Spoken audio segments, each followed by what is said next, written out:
Friends, मैं हूं Vinay from global immigration info channel. जैसा कि आप लोग जानते हैं, मैं कवर करता हूं immigration related news and update from all over the globe.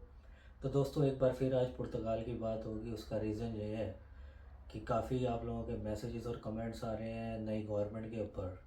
तो दोस्तों, वीडियो शुरू करने से पहले एक हम्बल रिक्वेस्ट मेरी कि do like and subscribe my channel, और वीडियो जो है वो एंड तक देखिए ताकि इस टॉपिक के ऊपर जो जितने भी आपके डाउट्स हैं वो सारे क्लियर हो सकें। तो दोस्तों, आपको पता होगा कि लुइस मोंटेनेग्रो जीत गए हैं।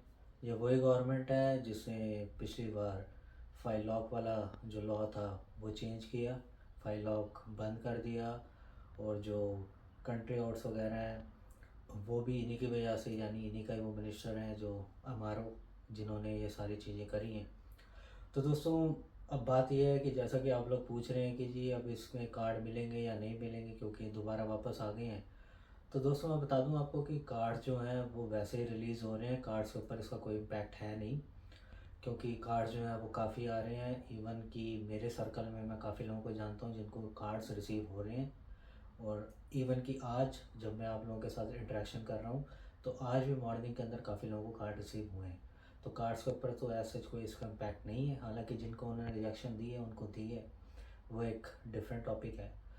और दोस्तों, इसका इम्पैक्ट क्या होना है आगे नेशनैलिटी के ऊपर, तो मैं आपको बता दूं कि ये जो लुइस मोंटेनेग्रो है, जो एडी जो अलायंस है इनका, इसको दोस्तों फुल मेजोरिटी अभी नहीं मिली है। इनको सिर्फ 32.7 मिली है, और जो रिक्वायरमेंट है मेजोरिटी की वो है 42%। आप मेरे स्क्रीन के ऊपर देख पाएंगे जो भी इनका डाटा है। तो इसका मतलब ये है दोस्तों कि अब इनको कोई भी लॉ पास करना है तो इनको जो है ना, अब ये अपनी मर्ज़ी से इंडिपेंडेंटली नहीं कर पाएंगे। तो इनको जो है अप्रूवल लेना पड़ेगा पार्लियामेंट में। और दूसरी चीज़ ये है दोस्तों कि नेशनैलिटी की जहाँ तक बात है, जितना मेरा मेरी जो भी इंटरेक्शन होती है पोर्चुगीज़ लॉयर के साथ, जिनके साथ मैं टच में हूँ, तो मुझे सिर्फ दोस्तों ये बात पता लगी है।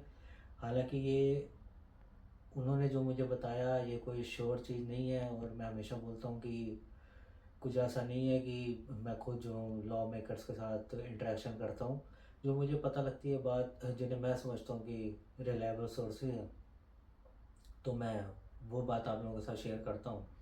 तो मोस्ट प्रोबेबली दोस्तों, इमिग्रेशन के ऊपर इम्पैक्ट होगा, क्योंकि माहौल काफ़ी डिफरेंट है पोर्चुगल में। जो लोग you know front of the house काम करते हैं रेस्टोरेंट्स वगैरह में, या जो लोग इंटरेक्ट करते हैं पोर्चुगीज़ के साथ ऑन डेली बेसिस, मैं उन लोगों की बात नहीं करूँगा कि जो एग्रीकल्चर में लगे हुए हैं, या है ना जो फैक्ट्रीज वगैरह में जिनका बड़ा लिमिटेड कांटेक्ट होता है लोकल पोर्चुगीज़ के साथ। जो लोग टीवीडी सेक्टर में काम करते हैं, टीवीडी ड्राइवर्स वगैरह या फूड कोरियर्स, और जैसा कि मैंने आपको बोला रेस्टोरेंट्स वगैरह में वेटिंग स्टाफ वगैरह, तो काफ़ी डिस्क्रिमिनेशन और अब वो सेम बिहेवियर जो है वो नहीं देखने को मिलता।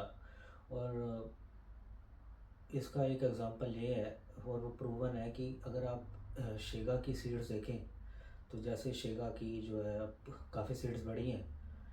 अब वो जो है तीसरी बड़ी पार्टी बन गई है पोर्चुगल के अंदर। और जो मेरी असेसमेंट है कि नेक्स्ट इलेक्शन के अंदर आई थिंक कि they can come out as number 1 party in Portugal, क्योंकि इससे पता लगता है कि पोर्चुगीज़ लोग इमाइग्रेंट्स को इतना पसंद नहीं करते। बेसिकली अगर आप मैप देखेंगे तो जो ब्लू कलर आप देख पा रहे हैं, ये सारा एरिया वो है जहाँ पे शेगा जीती है, जहाँ पे सबसे ज़्यादा सीटें उनकी आई हैं।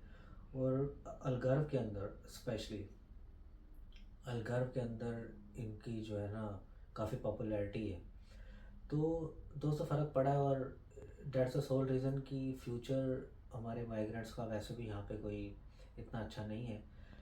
तो मैं किसी को रिकमेंड भी नहीं करता। यही रीज़न है कि आप लोगों को पता है, मैं पहले वीडियोस बनाई और मैंने ये बोला कि जब भी कोई आर्टिकल 92 के बारे में या ऐसा सच पूछता है जी हम ये यूज़ करके आ जाएं या बिज़नेस वीज़ा लेकर आ जाएं, तो मैं उन्हें कभी रिकमेंड करता नहीं पोर्चुगल। तो दोस्तों, अब जो मोटी मोटी चीज़ जो सुनने में आ रही है, मे बी हो सकता है कि जो ड्यूरेशन है नेशनैलिटी की वो बढ़ेगी। जैसे कि अभी तक फ़िलहाल 5 साल था टाइम, तो फर्स्ट कार्ड से लेके वो मोस्ट प्रोबेबली 10 साल भी हो सकता है, जो मुझे पता लगा है। एंड श्योर तो अभी नहीं है, वो तो आने वाले टाइम में पता लगेगा। जो मुझे अपने सोर्सेज से बात पता लगी वो ये है कि इट मे बी 10 years। और जो है लैंग्वेज प्रोफिशेंसी है वो भी बढ़ाई जाएगी। तो A2 से अब काम नहीं चलेगा इन नियर फ्यूचर। तो दोस्तों लॉन्ग स्टोरी शॉर्ट ये है कि इमाइग्रेंट्स के लिए फ़्यूचर कोई बहुत अच्छा अब नहीं होने वाला पोर्चुगल में, इस चीज़ को आप समझ लें। और तो जैसे जैसे लोगों के और कंट्रीज़ के अंदर बनते हैं कोई सेटलमेंट के चांसेस, तो इट्स बेटर कि वो मूव हो जाएं इंस्टेड की wasting their time here in Portugal. तो फ़िलहाल कार्ड्स को लेकर जैसे मैंने आपको बताया, कार्ड्स का प्रोसेस वही चलेगा जो चल रहा है। एज सच फ़िलहाल कुछ इम्पैक्ट नहीं है उसके ऊपर। और नेशनलिटी जो लोग अप्लाई कर चुके हैं उनका भी प्रोसेस सेम ही रहना है। इन नियर फ्यूचर चेंजेस होंगे, डैट फॉर श्योर। हो सकता है 10 साल ना हो तो 7 साल हो जाए, पर होगा ज़रूर। और तो फ़िलहाल दोस्तों यही थी न्यूज़, यही अपडेट था। तो I hope you like this information. Do like and subscribe my channel for more informative videos. Do take care, bye.